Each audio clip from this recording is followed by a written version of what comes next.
Hi, y'all. I'm so excited to talk about this book, Action Takers Who Get Shit Done. What I love the most about this book is intended for you to be able to walk around with it in your purse, in your pocket, really if you have big pockets, because it's not going to work in small pockets. But the idea is for you to be able to walk around with it in your pocket and be able to pull it out and help you to move through a situation in your life. This is about people who are experiencing challenges in their life and their business. It's not about them, it's about helping you through those situations. I'm excited to bring on our next author, Kristin VanGundy. We're going to talk about her chapter, her involvement in the book. And so, Kristin, I'm so excited to have you here today. How's everything going? Oh, I'm so good. Thank you for having me, Linda. Do I seem like a little bit excited right now? Just a little bit. Oh my God, I don't know why. I'm on fire about this book. It's something about, I think it's just about saying the word shit out loud. I think that, Yeah, honestly, yeah. I Adults, we can yeah, say you're shit. right. I rarely swear. And so when I say anything that's construed as a swear word, it feels kind of weird for me. But I think it just makes me giddy to say it. So I'm excited to have you in this book. And I'm curious, before we get into you talking about what you do and stuff, is like, what was it about this title that made you decide to join us? Action Takers Who Get Shit Done. Oh, I think that as a middle-aged woman, I'm finally figuring out how to get things done, to get shit done. And so it appealed to me, and I'm sure that there are so many other women that are like, how do other women do this? How do they figure out how to get things done? And so for me, it was like, this is a great way to kind of get my voice out there. I love that because I think a lot of us can relate to that. For me, it was later in life, starting about age 51, that I Mhm. started, and it's not like I never got anything done my whole life, but it's different now. It's more focused, it's more purposeful, it's more driven, it's more with passion.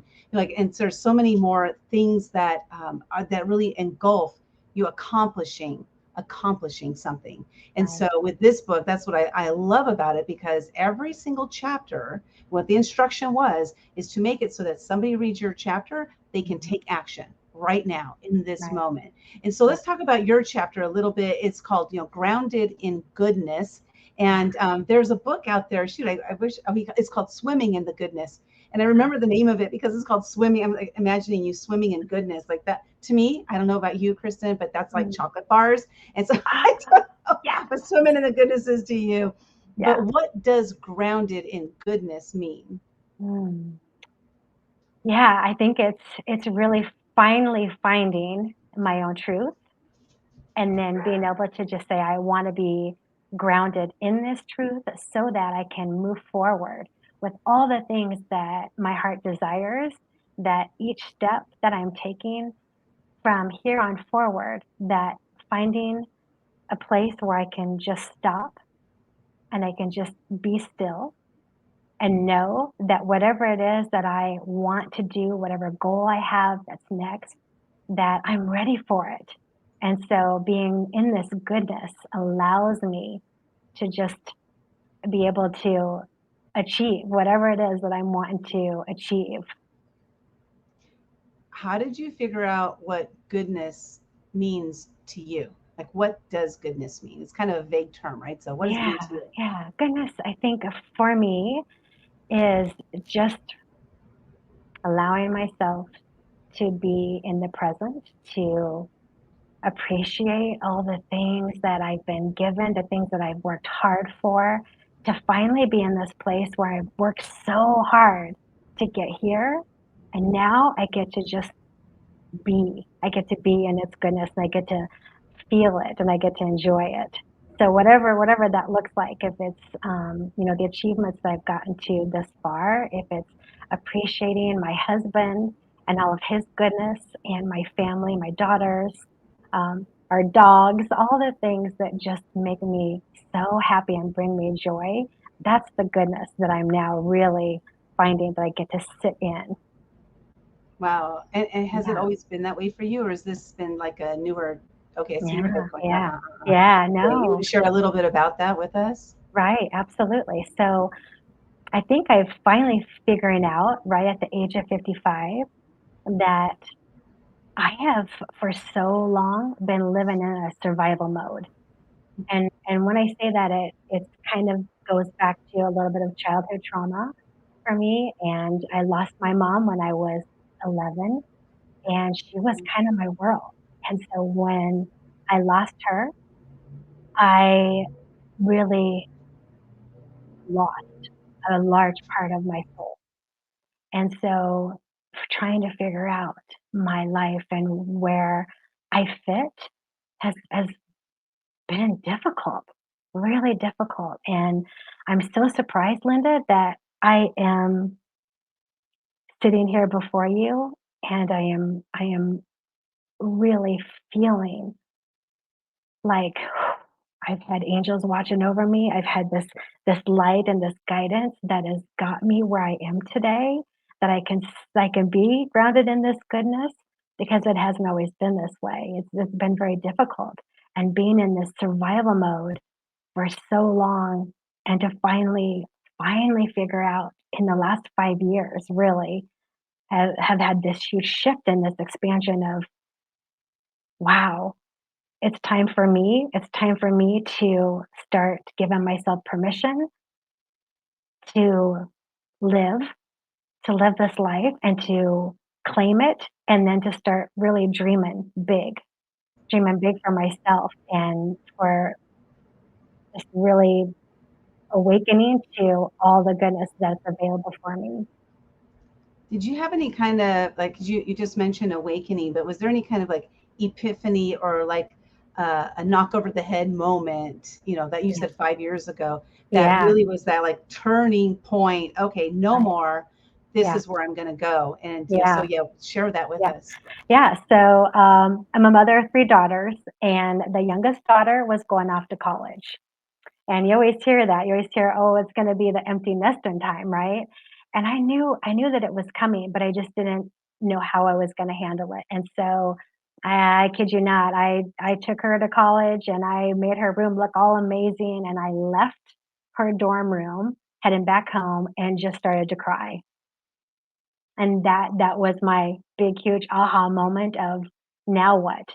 Now what am I gonna do?" do? Because I had been living my life, giving my heart and soul to these daughters, right?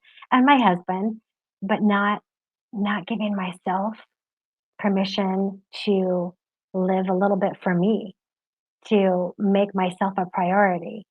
And so that drive home turned me into this spiral of what am I going to do now? And then also realizing in the hours and the days following dropping her off, it was like, wow, I've been so sad and so angry for so long, because I didn't even know it, Linda. I didn't even know how sad I had been. Right. But then it came to me, it was like those days following of just really digging deep and really saying, now what? Now what am I going to do? And realizing that I had never really truly healed the trauma of losing my mom, and then all of the things that I would do to try and cover up that sadness and that anger for so many years, doing things for everybody else, right? Serving, Mm. serving, serving, people pleasing, all the things for everybody else. So I didn't take the time to look at myself and to give myself what I needed. So So that was that kind of like the big aha moment, right? Right. That gift, right? It was a gift and a It was, blessing a gift in disguise yeah, because of what you gained from it. And so yeah. how are things today? So it's been 5 years, you've been on this journey, Hmm. and how is it now? Have you gone through a time of whatever it was that you experienced when your mother passed? Yeah. Did you have times like you needed to forgive yourself? Mm. Whatever kind of healing that you had to go through or you have gone through, how are Yeah. you now? Now I'm so good. I'm so good because Goodness. I Right. know, right? But I think it takes sometimes the bad stuff, the hard stuff, right? They have to get through to get to the good stuff. And so today I'm good, but man, I had to ask for help. Linda, I had to ask for someone to really listen to me and to just really um, help me get to that next place. And so for me, I chose a life coach, and then I also did Reiki, which is life force energy, just really helping the body to heal from trauma, things that we've carried for so long that we just need to release and let go of.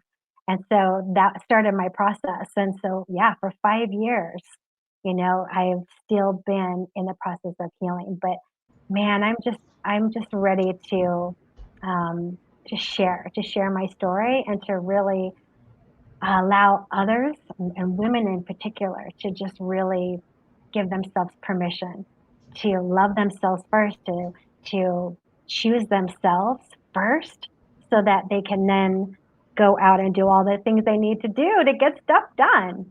Right. And I think you were Right? taught that that's selfish, to Yeah. think of ourselves first. Yeah. But really, I know like Les Brown, he says, fill your cup and give of the overflow. Hmm. And there's, a lot of men do that. And I think it's more natural for them to do that than for women, for us to be Right. looking at everybody else. My dogs are Hmm. deciding to fight right now. So Oh you guys, no, I'm I going to get love shit done with you. doggies. I and, love. and so it's interesting that in life a lot of us, because I was 51, you were 50, and a lot Uh-huh. of us, that kind of seems to be a tipping point for a lot of us. I found a life coach and I worked with my life coach, and that was Yep. pivotal. But it was that first step of saying I need help, and that's what you said, right? I need Yep. help. And Yep. I think a lot of us don't get to that point of recognizing, realizing, not as much admitting, but just realizing that we do need help Yeah. to get through. Like if we want our lives to be different, we've got to do something different. And I Right. just realized we are like almost out of time. So I want to make sure we cover this. Kristin, they can find you at KristinVanGundy.com, and share with us when we head over to your website. What are we going to Mhm. find over there? You're gonna find just what I do, and what I do is create safe spaces for women to connect and ground and to find their inner essence. So through one-on-one coaching, hosting retreats, as well as co-facilitating, and now starting to write. Whoop, whoop. I love Yeah. it. Awesomeness, awesomeness. Yes. So, so why don't you share with us, like, what is something somebody's reading the book right now and they're going through it? What do you want them to walk away from, either the book or your chapter? What do you want them to walk away with?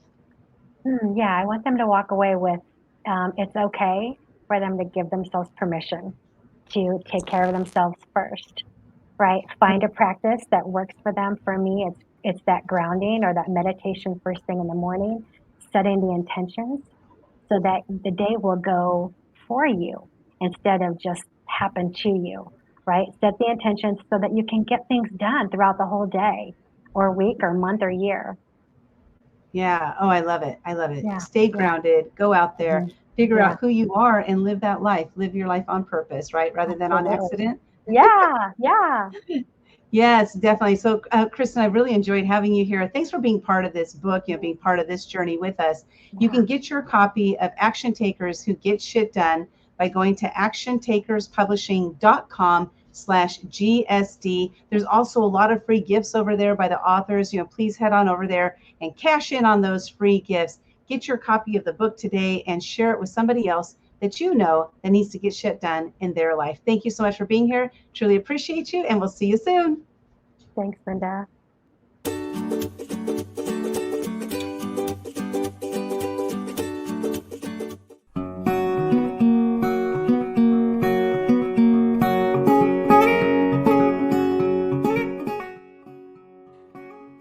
So, I know I kind of put a plug in already for the collaboration books in general, but I have actually done 4 different collaborations. It just dawned on me. I was thinking 3, but I've done 4, meaning there were 4 different people leading them.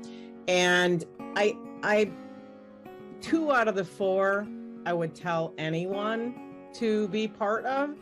And it's actually for the same reason, because Linda and this other person come with a complete sense of service.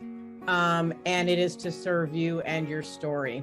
And I that speaks to me in a very core level. And being in a collaboration and being there on launch day, as Shannon pointed out, there's so much excitement. And it's very different than like if you've written a book and you've launched it. A lot of times you're so tired by the time you get to that point that it's kind of like, ugh. But when this day comes for the launch, it's like, yes. And it's just like fire electricity. So that is, to me, the beauty of being in a collaboration, especially one being led by action takers, because they bring the energy, they bring it full force, and you don't have to worry about anything except being you. And that should be easy for most people. And that's the best part. You just get to bring your joy and be around people who are excited because they're sharing their story and it's changing the world.